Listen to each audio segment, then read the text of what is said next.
There are certain words a man hears, and something inside him tightens. Not because they are loud, but because they quietly reveal a future he may not be ready to face. And if you listen closely, truly listen, you'll notice that some sentences don't just describe a moment, they predict a pattern. Before we go deeper, take a second to like and subscribe. Not out of habit, but because what you're about to understand might change the way you see relationships forever. Let's begin. There's a truth most men are never taught. Not every relationship ends with a dramatic betrayal or a clear moment of failure. Some end slowly, quietly, through small phrases that seem harmless at first. But they're not harmless. They are signals, and one of the most important skills a man can develop is the ability to hear what is really being said beneath the surface. The first phrase sounds innocent, almost reasonable. I'm just not ready for something serious right now. Now, a calm, grounded man doesn't react emotionally to this. He doesn't argue. He doesn't try to convince. He listens, because this sentence is not just about timing, it's about alignment. When a woman says this, what she's often communicating is not confusion, but clarity. She is telling you, in a soft and socially acceptable way, that she does not see you as the man she wants to build something with. And here is where many men lose themselves. Instead of accepting the message, they hear a challenge. They think, maybe she just needs more time. Maybe if I prove myself, maybe if I stay patient. But patience, when misplaced, becomes self-abandonment. A stoic man understands something deeper. He does not try to negotiate desire. He does not try to convince someone to choose him, because real interest doesn't need persuasion. It doesn't arrive confused, hesitant, or distant. It arrives with clarity. Now, this doesn't mean she's a bad person. It doesn't mean she's wrong. It simply means she is not aligned with you. And alignment is everything. You see, one of the most dangerous things a man can do is stay where he is only partially wanted, because over time, that uncertainty begins to erode something inside him. His confidence weakens, his standards lower, his sense of self becomes dependent on someone else's indecision. And slowly, without realizing it, he begins to chase what should have been freely given. This is why walking away is not an act of anger. It is an act of clarity. It is the quiet decision to say, I will not invest where I am not chosen. There is strength in that, not loud strength, not aggressive strength, but grounded, internal strength, the kind of strength that doesn't beg for attention because it knows its value. And when you begin to live this way, something changes. You stop trying to win people over, and you start observing who naturally aligns with you, because the right connection doesn't feel like confusion. It feels like mutual recognition, and that's where everything begins to shift. In fact, many men mistake it for honesty. I don't want to hurt you. At first, it feels considerate, thoughtful even. But if you slow down and really listen, there's something deeper underneath it. Because people rarely announce harm unless they already sense it within themselves. A grounded man doesn't dismiss this sentence. He respects it, not as a warning to fix things, but as a signal to step back.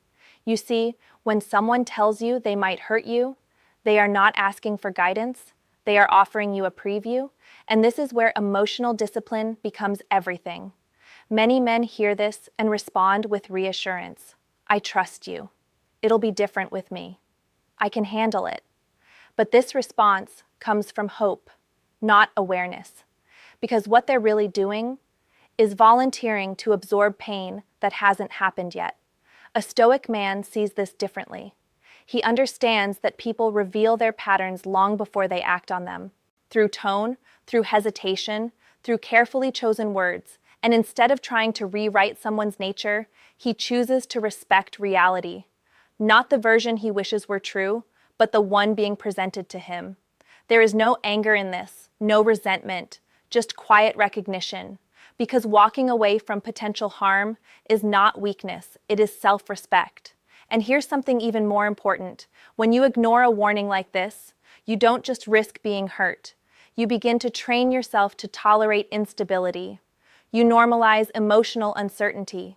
You start believing that love must come with tension, with doubt, with subtle discomfort, but real connection, real alignment doesn't feel like a warning. It feels calm, not boring, not lifeless, but steady. There is no underlying fear of what might happen next, no sense that you need to protect yourself from the very person you're investing in. And when a man begins to understand this, his standards quietly rise. He no longer sees intensity as depth. He no longer confuses unpredictability with passion. Instead, he starts valuing peace. And peace is not something you chase, it's something you protect. So when someone says, "I don't want to hurt you," the most grounded response is not to prove them wrong, it's to believe them and choose yourself. Because strength is not measured by how much pain you can endure, but by how wisely you can avoid it. And that quiet decision changes everything about the kind of relationships you allow into your life. There is a phrase that often sounds like independence, but carries something much heavier beneath it. I don't need anyone. Now, on the surface, this can seem attractive. Strength, self-sufficiency, confidence, and in a healthy form, independence is a beautiful trait. But there is a difference between not needing someone and not allowing someone. A man who is emotionally aware understands this distinction immediately, because connection is not built on need. It is built on openness. When someone repeatedly emphasizes that they don't need anyone, what they may really be saying is, I don't fully let people in. And this matters more than most men realize, because relationships are not sustained by independence alone.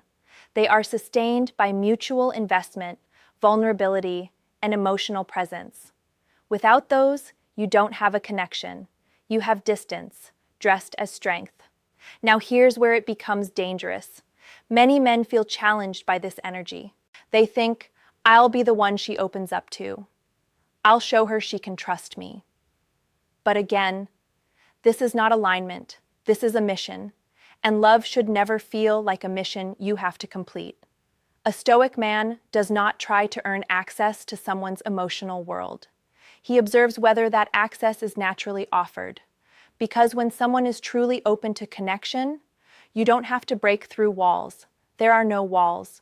There is space. Space for conversation, space for honesty, space for both people to exist without resistance. But when that space is absent, you begin to feel it in small ways. Conversations stay surface level. Emotions feel guarded. There is always a slight distance, no matter how much time passes. And over time, this creates a quiet frustration, not loud arguments, not dramatic endings, but a slow realization that something essential is missing. And the longer you stay, the more you start adjusting yourself to fit that distance. You become less expressive, less open, less yourself.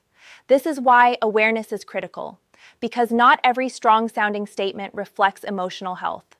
Sometimes it reflects protection, and you are not here to dismantle someone else's defenses. You are here to recognize whether a real connection is possible. If it's not, the strongest thing you can do is step back without bitterness. Because the goal is not to force connection. It is to find where it exists naturally. And when you begin to live this way, you stop chasing emotionally unavailable situations and start attracting something far more valuable. Mutual presence, where nothing has to be forced and nothing feels withheld. And then there is a phrase that often comes wrapped in comparison. You're too nice. Now this one confuses many men because being kind, respectful, and emotionally stable should be a strength, and it is. But when this phrase is said in a certain tone, it's not a compliment, it's a mismatch. What she is often expressing, without saying it directly, is that the dynamic she feels with you lacks the emotional tension or polarity she associates with attraction. And instead of understanding this clearly, many men take it personally. They think they need to change, become colder, more distant, less available. But this reaction misses something important. The issue is not kindness. The issue is compatibility. Because the right person does not see your emotional stability as a weakness. They see it as safety. They feel grounded in it, not bored by it. A stoic man understands that he does not reshape his core nature to fit someone else's preferences. He refines himself, yes. He grows, absolutely.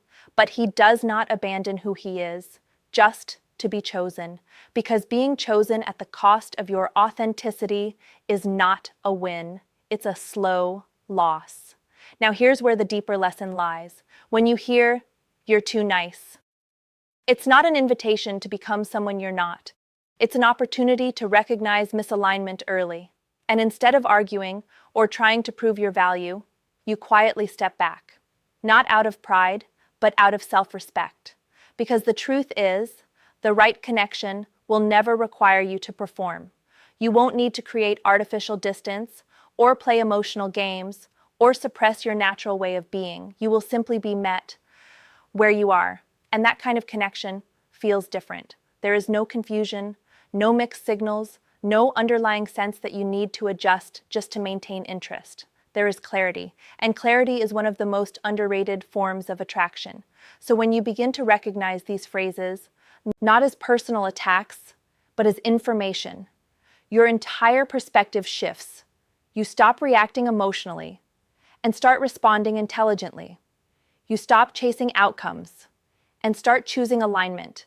And most importantly, you begin to walk away from what doesn't serve you, without anger, without resentment, without doubt, just quiet certainty. Because a man who knows when to walk away is a man who finally understands his worth, and that understanding changes everything.